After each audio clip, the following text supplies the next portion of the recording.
Živjo, a ste kaj lačni? Danes vam bom pokazal, kako pripraviti veganski šmorenj, da bo pa vse skupaj še bolj zabavno, bomo uporabili pirino moko.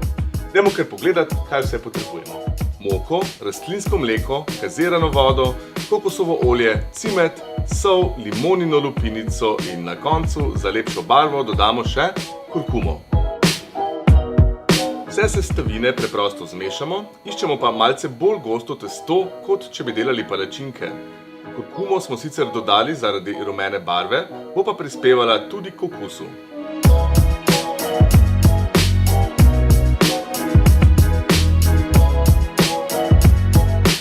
Mimogrede, kurkuma lahko včasih obarva vaše kuhinjske pripomočke.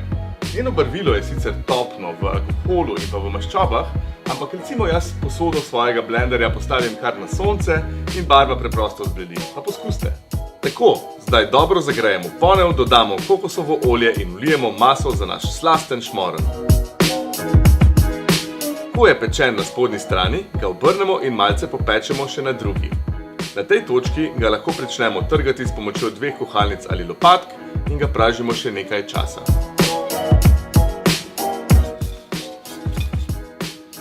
Torej tako diši, ko je zadeva pečena, postrežemo posutega s sladkorjem, dodamo kakšno domačo marmelado ali pa kar kakšen kompot. Pa dober tek!